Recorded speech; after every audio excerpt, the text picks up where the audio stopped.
I've tried to develop my preemptive strike to deal with who I know is in the room. So I'm aware when I walk into that room of the people that you've spoke about, the different aspects, the ones who are going to be quite resistant at one end of the spectrum, to the students who are going to be very passionate and they're all ready to go, they're set, they're keen.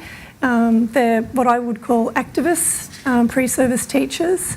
And then the students who are in the middle kind of, can be sort of swayed either way depending on the power of the racists in the room perhaps to force the dialogue into one area, and my skill in navigating that space and finding ways to push them beyond that resistance and challenge them. So I think about those students constantly, but due to my PhD, I've started to focus, whereas once upon a time I was always focusing on the resistant. They were the ones who I had to sort of convert. And my PhD... And they were also the measure of success, I think, at times for us.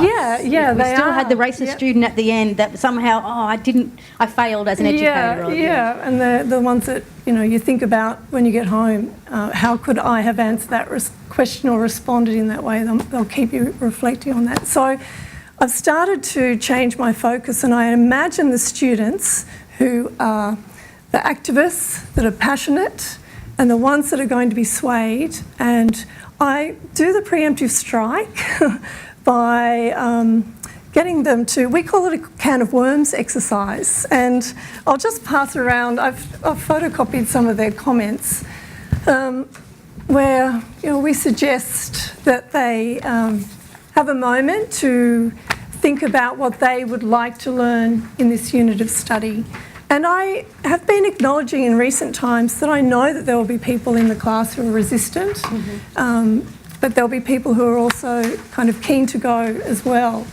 And I find the first session is really important, and I try and not rush that first session so that students have the time to talk amongst themselves about what they know, what they remember learning at primary, high school, and also from their family about Indigenous Australia. And getting them to have that discussion, often what we find in those first hours is that people say, I don't actually know a lot. It was a very narrow curriculum that I experienced. I remember learning quite a bit at primary school, but not at high school. And I've learned a little bit at university to date, particularly if our unit, the mandatory unit, is in the 4th year. So having that kind of base, along with the questions that they fill in, that they write down anonymously on the piece of paper. And I say to them, look, hopefully some of the questions that you have will be illuminated throughout the course, but if it's not, we will revisit those right at the end of the course. And it also gives me a chance to, I guess one of the things that came out, to see where they are at, and gives me a bit of time to formulate my responses in my mind so that I'm kind of confident and prepared. Because I'm sure, as many people in this room will know, that we get the same questions over and over again, but there's always one that comes from a different angle that you haven't quite, expected. And so having some of those thoughts in mind, and I am able to answer some of the questions as we go as well, by looking at that, and then hopefully, it appears that we're great teachers that we've already addressed most of the questions at the end. But the tough ones that about stepping on the eggshells and so on, I would use that time for the students to unpack that a little bit as well. But it's quite interesting that the question on stepping on the eggshells is right at the back, and you can see that the same student has asked also about addressing racism in the classroom. So I think a lot of my research has been about understanding the student perspective, knowing where they are coming from so that I mean, it sounds obvious in a way. We do ask, we do say to our pre-service teachers, one of the things that you need to do is get to know the students that you're going to teach and the communities from which they are raised and their experiences of education. So, you know, you need to start, we need to model that here. So when I first started, when I first got into a classroom, I taught the way in which I understood teaching to be, and that was position myself, share my story, you know, and give a lot of myself, because I couldn't talk about something that was distant from me. I had to be in relationship with the content I was teaching. Now I don't do that because I realise that the students are not familiar with this style of teaching and learning, and it can be quite hostile or quite offensive when your story's discounted. Because we know in our way you're supposed to accept a story as a gift. And so there was this kind of... So I don't give as much of my own story anymore. If you think back to your 20 years of teaching, what do you do differently now to what you did when you first started out? What have you learnt about, you know, knowing the terrain in which you've got to navigate? I think in terms of sharing a story, I still share a story, but it will be, because I'm speaking to future teachers, it will be about the transformative role that education has played in my family. Rather than, I guess, the sort of more personal details of that experience. But I will just, you know, I will give them an insight into that perspective, but not share every kind of, you know, personal detail of myself, and emphasise the transformative role and that they play a role in that as well. So I keep trying to get those students to relate as future teachers, that kind of passionate, the reason that they came into teaching. I try and find connections in that way more than I would have at the beginning. Right. Yeah. So, yeah, it's building on what I expect that their professional identity will encompass by the end, to find the hooks in that way, you know, sort of explicit hooks. Yep. So, for example, teaching about racism, we have an exercise where we get the students, it's a critical literacy resource exercise. We get the students to look at sort of racialised discourse in texts, and before we talk about race and racism, so that the students are quite alarmed then, oh my gosh, you know, these texts have omissions on history. So you're kind of buttering them up in a way and using primary sources. Last week, for example, I took in Clean, Clad and Courteous by Jim Fletcher. I took in copies of exemption certificates from staff who work with myself, and application forms that people had to apply for exemption, and they're the primary sources that you know, illuminate the structural racism. And so, you know, using those kind of primary sources I've found quite powerful, and then it's easier to talk about, to get them to think about it. In hearing Dennis and Dave's presentation, education like health sciences tends to attract a lot of Indigenous students. How do you hold the Indigenous student on this journey when you're trying to bring out the non-Indigenous students to speak freely, knowing that... How do you navigate, I guess, that? Yeah, that's always a tough one, isn't it? Well, again, I get... Yeah. So I talk about cultural safety and that it needs to be a safe and respectful place, an ethical place for us to have discussions. And I have often said, when we have students talking about them, they, I suggest that they need to imagine that they are with Aboriginal students, Aboriginal elders in the classroom, and here is the place to practice that language. So at the beginning of the course we have a reading on terminology, and I spend some time talking about that, getting them to unpack why we need to think about appropriate terminology. And when students find themselves pulling themselves up by saying, oh, that wasn't the right thing to say, I just say, look, this is a safe place to practice that. But protecting the Indigenous students, yeah, it's a tough call, and I'm not sure I can provide the best way forward on that. Just in my own kind of building those personal relationships with the students, getting to know them at the start. And sometimes students will say that they are Aboriginal and Torres Strait Islander. And I say that there will be people that won't feel comfortable in this classroom telling you that they're an Aboriginal and Torres Strait Islander person. So, Do you ask if there are Indigenous students in their classroom? Do I ask? Yeah. When you're teaching Indigenous content? No, I don't. I always, because I don't want to put that student in that place.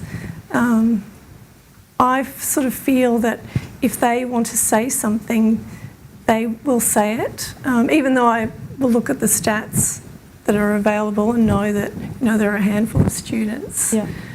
So no, I don't. That's when I switched on, and I'm not sure about my position justification. So initially, I wouldn't, and I'd also instruct, teaching staff that it's not your right to do an identity check. Until I had an auntie come on campus to a tutorial. And I told her, I said, we actually got like about 7 blackfellas in this family and kinship course. It's really cool.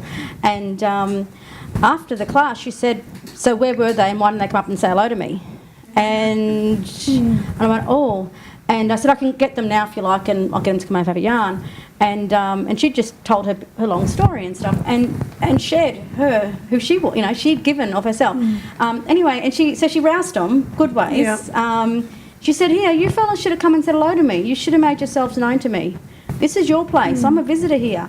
And they're like, oh, we didn't know, sorry. And, this is, it's not our country either. And she said, no, but it's your community. And she goes, but then she said, I'm really proud of yous. And I just wanted to come and say hello to me. And it was just, she hugged them and kissed them all and said, I'm so glad to see you here, but I needed you to come and say hello to me. And so it was a really great experience for the students. Initially it was really scary for them, and I felt like I had to protect them from Auntie growling them, but they actually they learned so much from that encounter that will change their way of being in that institution. And then I thought, okay, I might have been a good educator, but I was being a bad blackfella in not actually teaching our students that they had to locate and position themselves. And the auntie's daughter was there, and she talked about how her first class she did Indigenous Studies at UQ back in the day, and the Indigenous lecturer, he pointed her out in class and said, I know your family and I know this. And she said at the time it was really embarrassing. She said, but now I look back, he placed me, he located me, and I felt like I belonged. And so I have this, now I say to students, I say, in an Indigenous focused class, as an Indigenous educator, I'll say, any mob in the room? Where are you? Where are you from? Yeah. And I don't judge those who don't identify, but I only because of that auntie, when she growled them students, I thought, oh, and then I felt bad that I hadn't taught them properly as blackfellas. So it's this. No, it's a good point. There's another unit that we run, which is an elective, that probably feel more comfortable in asking that question, and students do respond. And we have more sort of direct contact with community members in that unit because we're able to get out off campus, So now I'm really interested to hear a bit about your PhD research, given it's so timely. And it was really, I guess that's what I was really interested in getting you to share your experience, was that your focus moved away from the hostile resistance student.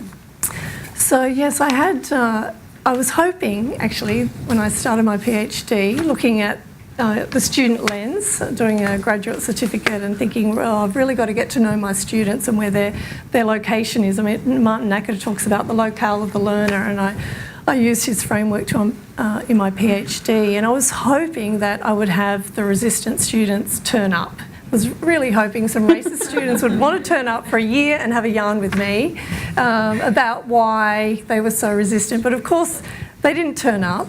But instead, I had 9 very passionate future teachers. They're in the final year of their degree. But there were 3 in particular that I ended up choosing to focus on and wrote up their narratives. And those students actually shared a lot of the concerns. They were non-Aboriginal students, but they felt the emotional labour of being in classrooms where their peers were not interested, and they, wondered whether they were sort of a bit crazy because they were so passionate about this particular area and no one else seemed to be interested. There was a lot of emotion around their professional experience as well, and they were quite different experiences, some in urban contexts. One student was off in a remote area and really struggled with the community context, the poverty, and a lack of professional support in that context. So all of those teachers pre-service teachers felt that the lecturers were actually trying really hard at Sydney Uni to embed Aboriginal perspectives, but there were some inappropriate, inauthentic ways in which they were doing it. They felt that there was a lot of goodwill, but sometimes people are misguided, and they engaged in activism while in their studies as well, writing back to tutors who had inappropriately implemented an Aboriginal, they thought was an inappropriate form of an Aboriginal perspective in the curriculum. So these are students who are critiquing the problematic curriculum. Yes, and they wrote back in their feedback about some of the perspectives that were implemented. So I think that those students turned up because they wanted the opportunity to debrief as well. They wanted to share their story, their experiences about being in those classrooms with that mix of that spectrum of students, and find ways that they could. They felt stuck in a way. They wanted to know how could they continue their interest and work when they left teaching. So I developed this idea of an activist identity, drawing from Judith Sachs's work, but an Indigenous education activist identity, because they said that there were moments in their degree, and I guess everyone has a different kind of a moment where you have that epiphany, that aha moment where it kind of clicks. And for some students it was in first year, others it was after the mandatory unit, and for others it occurred in the third or the final year. So it got me thinking about how we pick those students up that are in the room and have that epiphany, or it may even be a slower awakening as well. Not everyone has the aha moment. And some of those moments occurred not actually at university, but it was connecting the university learning with their with their personal lives. There was a lot of reflection on the engagement with their friends and their family around these issues, and they were moments that caused a transformation. So I figure we need to have an interest group, and we've started one at Sydney Uni. So we go to first year students now and say, we've got this interest group, we will always be here. If you're interested in finding ways to embed Aboriginal knowledges and perspectives in your teaching, you can come along and talk to us. If you want to talk about what's going on in classrooms, we're here. So we have these meetings now throughout the semester, and we're trying to engage those students in learning beyond the campus as well, that we can't take everyone off campus all the time just because it's not possible, but given timetables, which are always a problem. So we're taking those students out on excursions and just doing some really fantastic, interesting stuff that they can hopefully feed back into their classrooms as well. So it's changed the focus on where my headspace is at in it, and it keeps me going when I have to still deal with the kind of racist comments as well. That it's another aspect it's a positive. It gives you a sense of hope as well in the hard work that we're all doing. Yeah, I mean, that reconfiguring of our energy and efforts when sometimes the resistant student or students are actually small in number, but they tend to rent a lot of space in their heads because of how exhausting or how violent their contributions can be. But it's really refreshing to hear about how you can kind of reconfigure the relationship with students and not just be entirely focused on that group, because we know we've got students who go on to do amazing things as a result of, And I think one of the struggles I had with my writing about this in my PhD is that I'm not trying to suggest that the racism doesn't exist, but I need to find healthy ways that I can think about my work. So it's focusing on that as well as acknowledging the hard work that's still to be done, and some of the questions that still need to be addressed, and getting those students to, as you say, deconstruct those kind of narratives that have become normalised over so many years. But yeah, in the hard slog. And 20 years is a long time. Yeah, it is. I'm looking forward to some study leave next semester. So, well, thank you for joining us in the midst of teaching semester and completing a PhD. I really appreciate You're welcome. the Thanks, Chelsea. Thank you.